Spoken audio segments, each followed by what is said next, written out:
Hello friends, in this video you will learn about software and its types. ये class 11th का chapter number computer system and organization का सब topic है। तो सबसे पहले हम पढ़ते हैं सॉफ्टवेयर के बारे में। Software is defined as a collection of the programs which are use for different purposes. ये क्या है? कलेक्शन ऑफ द प्रोग्राम्स है जो यूज़ किया जाता है डिफरेंट पर्पस के लिए। ठीक है, सॉफ्टवेयर को हम टच नहीं कर सकते एज लाइक हार्डवेयर। तो बेसिकली ये 3 टाइप्स में अवेलेबल है software. First application software, system software and utility software, जैसा कि इस फिगर पे दिखाया गया है। सबसे पहले हम पढ़ेंगे एप्लीकेशन सॉफ्टवेयर के बारे में। It is use to perform specific operation on a computer. ठीक है, इसका यूज़ किस लिए किया जाता है? परफॉर्म करने के लिए स्पेसिफिक ऑपरेशन ऑन कंप्यूटर। और ये एक डेडिकेटेड सॉफ्टवेयर होता है जो कि परफॉर्म करता है सिंपल और सिंगल टास्क। ये 2 टाइप्स में आता है। फर्स्ट है आपका general purpose software. These softwares can be used by more than one type of a user।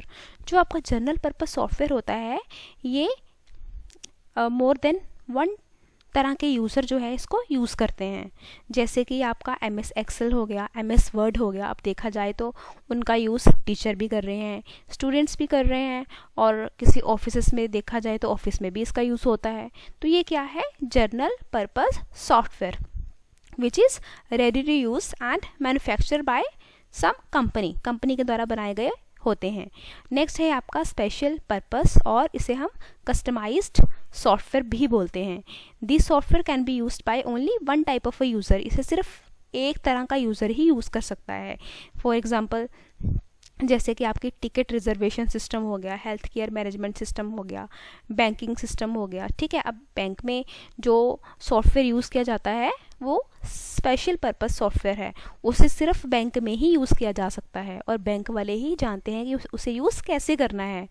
ठीक है, तो उसे हम बोलते हैं स्पेशल पर्पस और कस्टमाइज्ड सॉफ्टवेयर। नेक्स्ट है आपका system software. System software is software design to provide a platform for other software. It is a type of a computer program that is design to run application programs. अब basically देखा जाए तो system software basically design किया होता है, ये provide करता है प्लेटफॉर्म किसे? दूसरे सॉफ्टवेयर को। ठीक है, दूसरे सॉफ्टवेयर कौन से? एप्लीकेशन सॉफ्टवेयर को।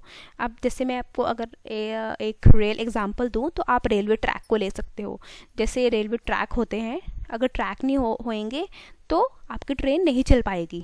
ठीक है, वैसे ही जब तक आपका सिस्टम सॉफ्टवेयर नहीं होगा तब तक आपका एप्लीकेशन सॉफ्टवेयर काम नहीं कर सकता है। ठीक है, अब सिस्टम सॉफ्टवेयर बेसिकली देखा जाए 2 टाइप्स के होते हैं, operating system and language translator. ठीक है, अब हाँ, तो ऑपरेटिंग सिस्टम क्या है? It is an interface between user and hardware. ये लिंक बनाता है बिटवीन यूज़र और हार्डवेयर के बीच में। ठीक है, ये इंस्ट्रक्शन लेता है यूज़र से और इंस्ट्रक्ट करता है हार्डवेयर कंपोनेंट को कि कैसे काम करना है। ठीक है, और vice versa. The result produced by the hardware उसको अगेन बैक किसको देता है? यूज़र को। ये सबसे सिंपल डेफिनेशन है आपकी समझने के लिए। एग्जाम्पल है like window 10, Unix, Linux, Android. ठीक है, ये सारी की सारी क्या है? Operating system. तो नेक्स्ट है आपका language translator. Language translator are the programs that translate a high level language program into a machine language. अब लैंग्वेज ट्रांसलेटर नाम से ही है कि ये क्या करेगा? लैंग्वेज को ट्रांसलेट करेगा। ठीक है, हाई लेवल लैंग्वेज को किसमें? मशीन लैंग्वेज में। अब हाई लेवल लैंग्वेज क्या होती है? हाई लेवल लैंग्वेज होती है जो सिंपल इंग्लिश जो होती है उसको हम बोलते हैं हाई लेवल लैंग्वेज। और मशीन लैंग्वेज कौन सी होती है? जो कि सिर्फ और सिर्फ कंप्यूटर ही अंडरस्टैंड कर सकता है 0 और 1 की फॉर्म में। तो इसका बेसिक काम क्या हुआ? लैंग्वेज ट्रांसलेटर का कन्वर्ट करेगी ये हाई लेवल लैंग्वेज को मशीन लैंग्वेज में। ठीक है, तो उस चीज़ को हम क्या बोलते हैं? Language processor. अब बेसिकली 3 टाइप्स का है लैंग्वेज ट्रांसलेटर। फर्स्ट है आपका कंपाइलर।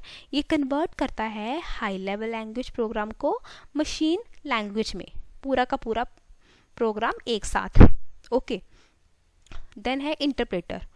इंटरप्रेटर क्या करता है? ये भी कन्वर्ट करता है हाई लेवल लैंग्वेज प्रोग्राम को मशीन लैंग्वेज में लाइन बाय लाइन। अब देखिए डिफरेंस क्या है। कंपाइलर जो है पूरे के पूरे प्रोग्राम को करता है एट अ टाइम। ठीक है, और इंटरप्रेटर जो है वो लाइन बाय लाइन करता है कन्वर्ट हाई लेवल को मशीन लैंग्वेज में। और अब असेंबलर क्या करता है, ये कन्वर्ट करता है assembly language into machine language, assembly को कन्वर्ट करता है मशीन लैंग्वेज में। जैसे कि आपकी हाई लेवल लैंग्वेज होती है जो कि हम समझ सकते हैं, वैसे ही एक असेंबली लैंग्वेज होती है जिसमें कुछ कोड होते हैं लाइक ऐड, सम, तो इस तरह के कोड होते हैं जिसको कन्वर्ट करता है मशीन लैंग्वेज में। नेक्स्ट है आपका यूटिलिटी सॉफ्टवेयर।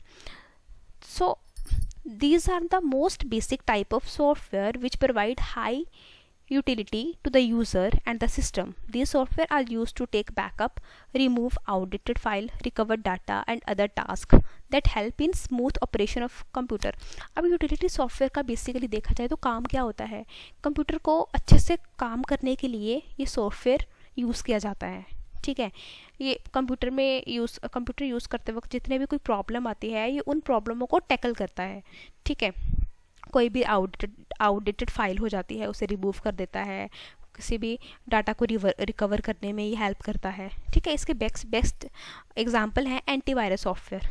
ठीक है, हम सिस्टम में एंटीवायरस इंस्टॉल करते हैं तो ये एक तरह का यूटिलिटी सॉफ्टवेयर ही है जो अनवांटेड फाइल्स को, जो वायरस है उनको रिमूव करता है। Disk fragmenter tools, these help the user to analyse the bad sectors of the disk and rearrange the files in a proper order. ठीक है, जो डिस्क फ्रेगमेंटर टूल्स है इसका काम क्या होता है, लाइक जैसे हमारे बैड सेक्टर आ जाता है डिस्क में, लाइक जैसे आप कुछ लिखते हो तो स्पेस, जैसे आपने एक पेज पे कुछ लिखा फिर स्पेस छोड़ दी, फिर नेक्स्ट पेज से लिख रहे हो तो वो अननेसेसरी जो स्पेस छोटी होती है, छोड़ी गई है मतलब, तो वो क्या है आपका बैड सेक्टर। तो उस चीज़ को हैंडल करने के लिए ये डिस्क डिफ्रेगमेंटर टूल यूज़ किया जाता है। तो ये क्या है बेसिकली आपकी यूटिलिटी सॉफ्टवेयर। ठीक है, बस बेस्ट एग्जांपल आपकी एंटीवायरस है, आप बस इसे याद रखिएगा। I hope you like this video. Thank you.